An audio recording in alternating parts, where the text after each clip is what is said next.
Hello everyone, in this video I wanted to show you some modification of this Chuwi Corebook X, and I'll talk to you about this machine, this Chinese notebook. This has an i5 8259 CPU, and this is like a high-end i5 4-core from 2018, and it has an integrated graphics with more execution units and a little bit of like faster level 4 cache, EDRAM. And well, there's conflicting information on this page because it says that it has the EDRAM and then it says it doesn't. And what I can tell you for sure, when I was repasting it, when I was using the PTM 7950 to change the thermal paste, I did notice it had 3 chipsets under the chiplets under the heatsink. So I guess it has EDRAM, because usually this kind of CPUs have 2 of them, like CPU and PCH, but this one had 3. So that's my guess.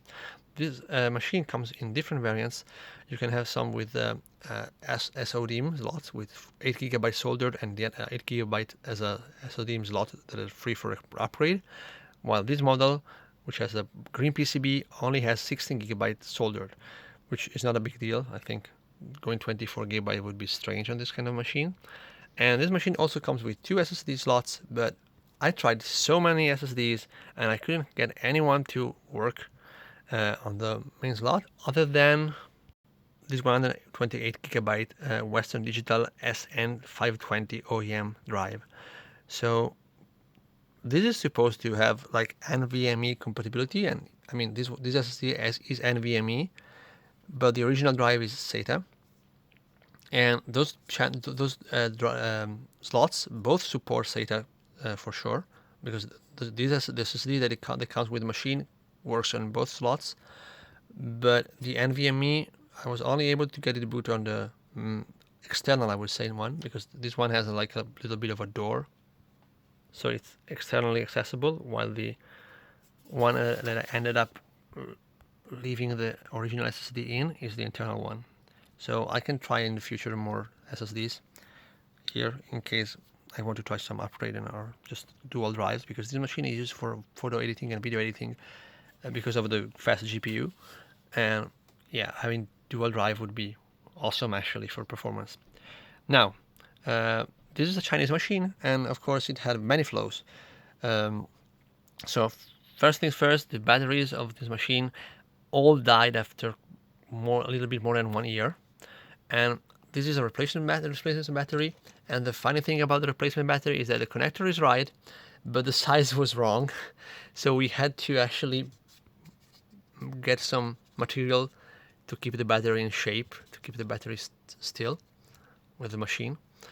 So that's the contraption I ended up with. It's weird, but the funny thing is that the replacement battery actually lasted at least as much as the original one, which is not usually the case. Usually when you get replacement batteries from eBay, this one was 50 euros, so it was super expensive for a replacement battery, even more expensive than MacBook batteries. But at least it didn't die in 6 months like some replacement batteries do, so that was nice, I would say. And it was not nice to having the battery die after 1 year, but that's what you get.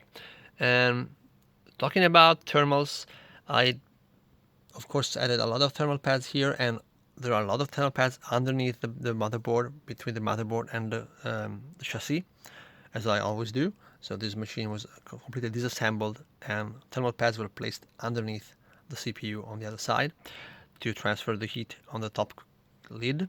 And this machine sets a power limit of 14 watts, which is, I think it's a good place to be, a good power performance trade-off.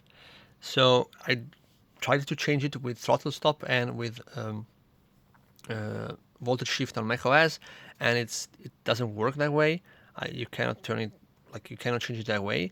It could be that you can change it under the BIOS, but as I like the trade-off between power performance at 14 watts, I didn't even bother to check that, because the performance is still very nice for a thin and light laptop, especially after undervolt. this machine didn't take much undervolt, and I bought 6 of those at least, 6 or maybe 7, I don't remember exactly, for clients, and they all had very like low values undervolt, I would say. So like they didn't undervolt that much. They were all in the 50s, around 50s to 60s mark. Some of them even 40s for the GPU, for example. So I guess that's because of the high number of execution units. You get one execution unit that is terrible, and that's why usually you can get like 80, 90, maybe 100 on the offset of the CPU, and this particular CPUs only get around 40s to 50s. The hinges were all broken. All of these machines have problem with the hinges. I have been using some Chinese glue for metal. This is some dual component kind of, I guess, resin or something for designed for metal application, and it worked perfectly fine for the hinges. I used a lot of that on both sides to like increase the stiffness of the machine, and it kind of worked. It has like a bit better feeling because it's very stiff. It's very hard to open. This machine has a very stiff lid, and it bends the whole machine when you open it. So it's kind of annoying, and it always feels like it's cracking. And I guess this machine had a couple of screws that went off, like between openings, I guess. And it now feels much better with the glue. I would still say it doesn't really feel great still, but it doesn't feel as bad as before. I just updated all the Hackintosh text, and it's working with the normal stock Essendon Teratech X. Nothing special here. The trackpad is working fine. It's a weird trackpad because it's very huge. It's kind of a nice feeling, but it's not super precise. It's not the best trackpad, but I've seen worse. I've seen better. The keyboard is also the same, like middle quality, not great, not bad. The display is very good though. I love the aspect ratio. It's 3:2, I guess. So super tall, very MacBook style, and even though it's reflective, it's the colors and everything. It really makes up for it. Like very MacBook style again. While this machine is still on Ventura, I played it to Sonoma. One bad thing about this machine is that the Wi-Fi card is 7265, which is quite old, a lot older. This machine is a kind of a mixture of new and old components, and the CPU is from 2018, but this machine was released in 2021.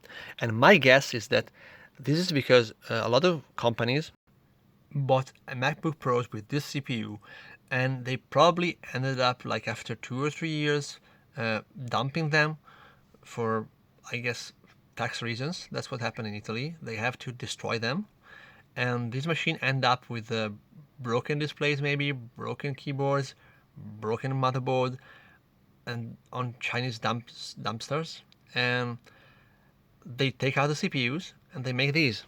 Because these machines, these MacBooks, even if they were not broken up, they still have like a T2 probably security C chip, which prevents them from being used anyways. So they come along with all these CPUs from the broken MacBooks, and they have to do something with that. And that's why in 2021 we got this machine. And I like it. I like this idea. I like the recycling. It would be better if taxes wouldn't require you to destroy machines to get like savings, to get deductions. That would be a lot better for the environment, but that's the government. That's what the government does. It breaks stuff. It makes you do illogical things.